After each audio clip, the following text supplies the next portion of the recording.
भारतीय मूल के प्रोफेसर अशोक स्वैन स्वीडन में रहते हैं। Overseas citizen of India OCI card हासिल है इन्हें और उपसाला यूनिवर्सिटी में पढ़ाते भी हैं। पीस एंड कॉन्फ्लिक्ट रिसर्च में प्रोफेसर हैं। स्वीडन में रहकर भी भारत और भारत की राजनीति और सरकार की नीतियों पर पैनी नजर रखते हैं। जो समझते हैं उसके बारे में लिखते हैं और जो भी लिखते हैं वो सरकार को अच्छा नहीं लगता। लेकिन अब जो कोर्ट से हुआ है उससे सरकार को झटका लगा है। अशोक स्वैन की बड़ी जीत हो गई है। अशोक स्वैन पर आरोप लगा है कि वो भड़काऊ भाषण और भारत विरोधी गतिविधियों में कथित रूप से शामिल थे।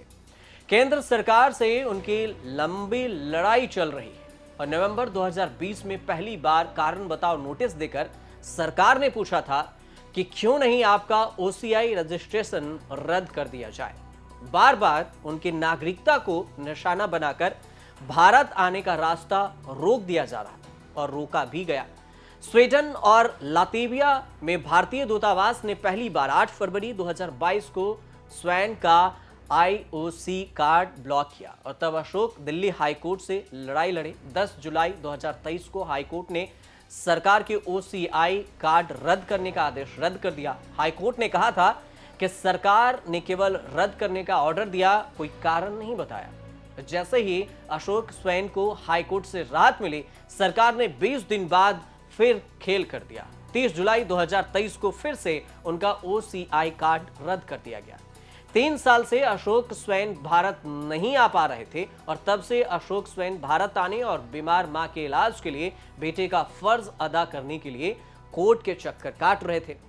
लंबे संघर्ष के बाद अशोक स्वैन की दोबारा बड़ी जीत हुई है। लाइव लॉ की रिपोर्ट कहती है कि दिल्ली हाई कोर्ट ने अशोक स्वैन का ओवरसीज सिटीजन जो ऑफ इंडिया OCI कार्ड है उसे रद्द करने का केंद्र सरकार के आदेश रद्द कर दिए। जस्टिस सचिव दत्ता के सिंगल बेंच ने माना है कि केंद्र सरकार ने 30 जुलाई 2023 का OCI कार्ड रद्द करने का आदेश बिना किसी ठोस कारण और का ही कर दिया गया। कोर्ट ने यह भी माना कि अशोक के किसी ट्वीट, लेख या बयान आपत्तिजनक नहीं पाए गए और उसमें न वो शामिल थे। हालांकि कोर्ट ने सरकार को यह छूट दी है कि वो नया कारण बताओ नोटिस जारी कर सकती है। अशोक स्वैन ने OCI कार्ड रद्द करने के खिलाफ याचिका में यह कहा था कि सरकार की नीतियों की आलोचना, भड़काऊ भाषण या फिर भारत विरोधी गतिविधियों के जो समान है वो नहीं हो सकती।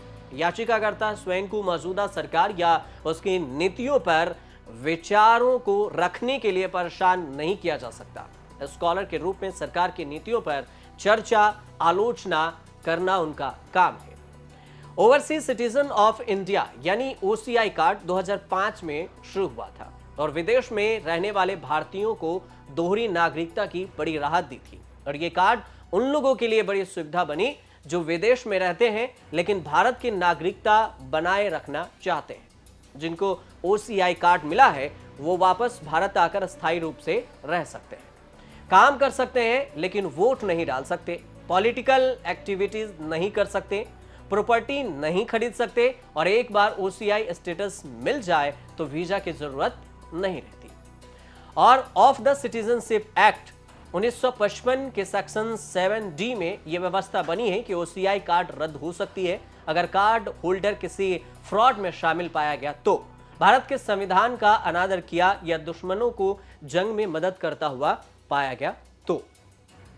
लेकिन इस सब के बीच में अशोक स्वैन को लेकर जो सरकार से लड़ाई चल रही थी, OCI कार्ड को लेकर कोर्ट से उन्हें बड़ी राहत मिली है।